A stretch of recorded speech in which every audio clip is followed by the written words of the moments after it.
இந்த வீடியோவில் நம்ம என்ன பார்க்க போறோம்னா மே 2026 மாதம் எத்தகைய ஒரு மாதமாக மேஷராசிக்காரர்களுக்கு இருக்க போகிறதுங்கிறது சயின்டிஃபிக் வேதிக் அஸ்ட்ராலஜி முறையில் எதையும் மிகைப்படுத்தாமல் உள்ளது உள்ளவாறு இந்த ஒளி தத்துவம் எப்படி நம்மளுடைய கர்ம வினைகளை இந்த ஜென்மத்தில் வாழ்க்கை சம்பவங்களாக சாதகமான வாழ்க்கை சம்பவங்களாக சாதகமற்ற வாழ்க்கை சம்பவங்களாக உருவெடுக்க போகிறது.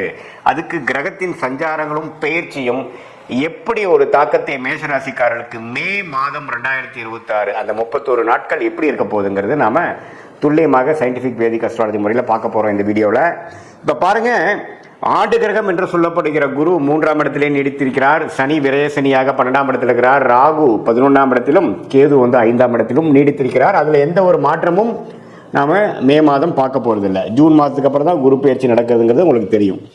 சரி, அப்படி இருக்கும் பொழுது செவ்வாய்ங்கிற அந்த ராசி அதிபதி எப்படி இருக்கிறார் அப்படின்னு பார்த்தா முதல் 2 வாரத்துக்கு 12ஆம் இடத்துல இருந்து அதுக்கப்புறம் 3வது 4வது வாரத்துக்கு ராசிக்குள்ளேயே செவ்வாய் வரார்.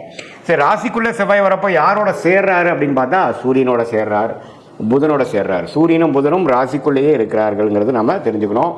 2ஆம் இடத்துல சுக்கிரன் பார்த்தீங்கன்னா முதல் 2 வாரத்திலிருந்து 3வது 4வது வாரத்தில் 3ஆம் இடத்துக்கு மாறுறார். ஸோ சுக்கிரனின் சஞ்சாரம் மேஷராசிக்கு ரொம்ப நல்லா இருக்கு. அதே சமயத்தில் சூரியன் ராஜோகாதிபதி சூரியன் ராசிக்குள்ளேயே வருவது ரொம்பவும் நல்லது. அதே சமயத்தில் குரு 7ஆம் இடம்ங்கிற திருமணம், குடும்பம், நண்பர்கள் ஸ்தானத்தை பார்த்து நீடித்திருப்பது நல்ல ஒரு முன்னேற்றத்தை கொடுக்குது. பட் சனி 12ஆம் இடத்துல இருக்கிறதுனால விரயங்கள் நிறைய போய்கொண்டிருக்கிறது. உங்களுக்கு கடந்த ஒரு 6-7 மாசமாவே பார்த்தீங்கன்னா என்னதான் வருமானங்கள் இருந்தாலும் சுப செலவுகள் கொண்டிருக்கிறது. குழந்தைகளுக்காக செலவு பண்ணுறது, ஒரு நல்ல ஒரு இன்வெஸ்ட்மெண்ட்டுக்கு ஒரு பணத்தை முதலீடு செய்வது, அதே மாதிரி சில ஃபங்க்ஷன், சில சுப விஷயங்கள் நடத்துவதற்காகவும் சில பிற்காலத்துக்கு வரக்கூடிய ஒரு பலனுக்காக இப்போ நம்ம சில முதலீடுகள் செய்வதற்காகவும் நம்ம விரயசனியாக மேஷராசிக்காரர்கள் நல்லாவே செஞ்சு கொண்டிருக்கிறார்கள்.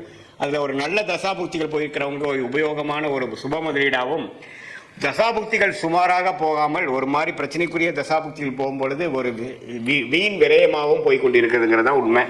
ஸோ இத்தகைய ஒரு மேஷராசிக்காரர்களுக்கு முதல் 2 வாரம் பார்த்தீங்கன்னா ராசி 12ஆம் இடத்துல இருந்து செவ்வாய் சனியோட சேர்ந்து சில பிரச்சனைகள், டிராவலிங்கில் சில இடைஞ்சல்கள், அலைச்சல்கள், விரயங்களில் ஒரு பிரச்சனைகள், உடல் உபாதைகள், வம்பு வழக்குகள், கடன் பிரச்சனைகள், இது மாதிரி கொஞ்சம் ராசி அதிபதி சனியோட சேர்றதுனால மேஷராசிக்காரன் கொஞ்சம் டிஸ்டர்ப் ஆகக்கூடிய அமைப்புகள், எண்ணத்தை சொல்லி எண்ணத்தை பண்ணிங்கிற மாதிரி ஒரு மாதிரியான ஒரு மன சஞ்சலத்தை கொடுக்கக்கூடிய அமைப்பு முதல் 2 வாரம் இருக்குது. அதுக்கப்புறம் 3rd and 4th வீக் கிட்டத்தட்ட மே 15க்கு அப்புறம் பார்த்தீங்கன்னா ராசி அதிபதியே செவ்வாயே ராசிக்குள்ள வருவது மிகவும் அருமை. ஸோ அது சூரியனோட சேர்ந்துருக்கிறது அருமையான விஷயம். சனி விட்டு விலகிறாரு பாருங்க, அது ரொம்ப நல்லது.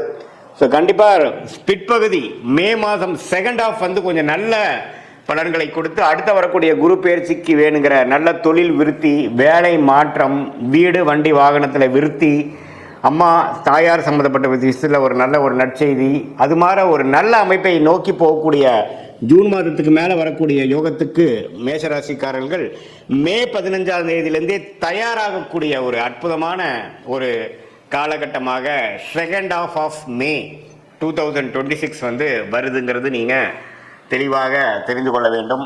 இது ஒரு நல்ல ஒரு விஷயந்தான்.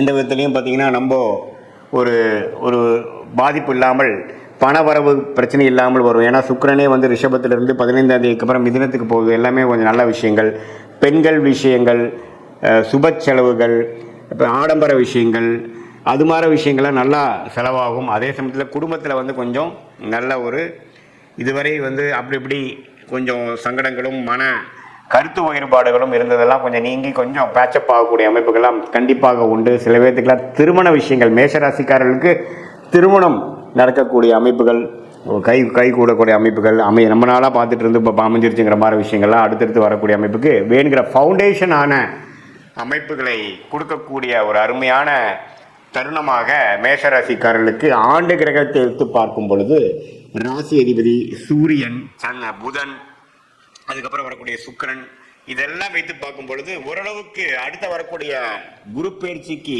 தயாராகக்கூடிய அந்த பலன்களை பெறக்கூடிய அமைப்புக்கு வேணுங்கிற வாழ்க்கை சம்பவங்கள் ஒரு ஃபவுண்டேஷனாக அடிப்படையாக அமைத்துக் கொடுக்கக்கூடிய ஒரு அற்புதமான மாதமாக, குறிப்பாக சொல்லணும்னா 2nd half of மே மாதம் வந்து வருதுங்கிறது நாம் தெரிஞ்சுக்கணும். இது வந்து ஒரு பொதுவான பலனை தவிர உங்களுடைய ஜென்ம ஜாதகத்தில் நீங்கள் பிறந்த தேதி, பிறந்த நேரம், பிறந்த ஊரில் எது மாதிரி ஜாதகத்தில் வரீங்க, எந்த லக்னத்தில் வரீங்க, நீங்கள் வந்து அஸ்வினி நட்சத்திரமா அல்லது பரணி நட்சத்திரமா, கிருத்திகை நட்சத்திரமா, எந்த நட்சத்திரத்தில் நீங்கள் பிறந்தீங்க, அதுக்கு தகுந்த மாதிரி தசாபுக்திகள் எப்படி போய்கொண்டு இருக்கிறது, தசநாதன் எப்படி இருக்கிறார், புக்திநாதன் எப்படி இருக்கிறார், நீங்கள் எந்த லக்னத்தில் பிறந்தீங்களோ அந்த லக்னாதிபதி எப்படி இருக்கிறார், இதெல்லாம் வைத்து பார்க்கும் பொழுது நாம் இப்போ பேசின கோச்சாரம், சனி பயிற்சி, குரு பயிற்சி, இந்த செவ்வாய் பயிற்சி, புதன் பயிற்சி, சுக்கிர பயிற்சி எல்லாம் ஒருங்கிணைத்து பார்க்கும் பொழுது உன்னமே துல்லியமான பலன்கள் மேஷராசிக்காரர்களுக்கு அடுத்த வரக்கூடிய 6 மாதங்கள் எது மாதிரி விஷயங்கள் உங்களை காத்து கொண்டிருக்கிறது, லைஃப் எக்ஸ்பீரியன்ஸ் எது மாதிரி மாறப்போகுது, எது மாதிரி திசையில் நம்மளுடைய வாழ்க்கை வந்து பயணிக்கப் போகிறது, எந்த விஷயங்கள் காத்திருக்குது, எந்த விஷயங்கள் நமக்கு சரி வராது, வேலையா, தொழிலா, வெளிநாடா, உள்நாடா, பிரைவேட்டா, கவர்மெண்ட் ஜாபா, என்ன படிப்பு படிக்கலாம், திருமண விஷயங்கள் எப்போ வரும், புத்திர பேரு, குழந்தை செல்வம் எப்போ கிடைக்குங்கிற மாதிரி வாழ்க்கைக்கு தேவையான எல்லா இம்பார்ட்டண்ட்டான முக்கியமான விஷயங்களும் நம்மளுடைய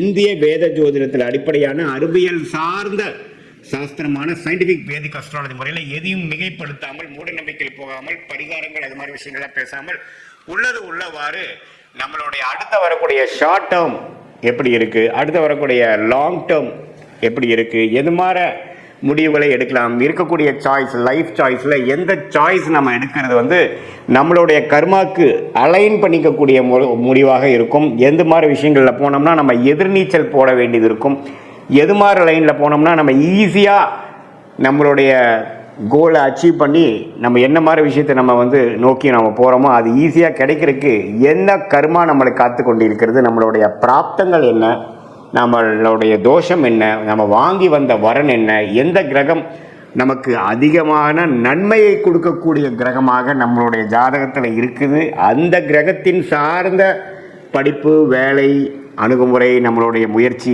அப்படிங்கிற மாதிரி விஷயங்கள்லாம் நம்ம போனோம்னா வாழ்க்கையில் எளிதில் பிரச்சனை இல்லாமல் பின்னோக்கி போகாமல் முன்னோக்கி போய் எளிதில் வந்துங்க கடன் பிரச்சனைகள், தேவையில்லாத பண விரயங்கள், தேவையில்லாத சமய விரயங்கள், டைம் லாஸ், டைம் வேஸ்ட், அது மாதிரி விஷயங்களெல்லாம் தவிர்த்து என்ன செய்யணுமோ அது கரெக்டான டைமில் அந்தந்த நேரத்தில் செய்து, சம்டைம்ஸ் சிலதெல்லாம் நம்ம ட்ராக் ஆகி போயிட்டுருக்கிறப்ப நம்ம ஃப்ரஸ்ட்ரேட் ஆகாமல் பொறுமையோட எந்தெந்த நேரத்தில் எது எது செய்வது நல்லதுங்கிற டைம் லைன்ஸ், எப்படி ஒரு கூகுள் மேப் பார்த்திங்கன்னா நம்ம போகக்கூடிய ரூட்டில் என்னென்ன விஷயங்கள் இருக்குது, டிராஃபிக் எங்கே அதிகமாக இருக்குது, எந்த இடத்துல நம்ம டேர்ன் பண்ணணும், எந்த எக்ஸிட் எடுக்கணும், லெஃப்டா ரைட்டா, எவ்வளோ கிலோமீட்டர் இருக்குங்கிறத காட்டுதோ அதே மாதிரி இந்திய வேத ஜோதிடத்தில் அடிப்படையான சயின்டிஃபிக் வேதிக் அஸ்ட்ராலஜி உங்களுடைய ஜாதகத்தில் இருக்கக்கூடிய நிலுவு சொல்லுகளை புரிந்து உங்களுடைய பாஸ்ட் லைஃப் என்னங்கிறது நீங்கள் சொல்லும்பொழுது ஆமாம் சார் இப்படி தான் இருந்ததுங்கிறது நீங்களே அக்செப்ட் பண்ணிவிட்டு அடுத்து வரக்கூடிய ப்ரெசென்ட் எப்படி இருக்க போகுது, அடுத்து வரக்கூடிய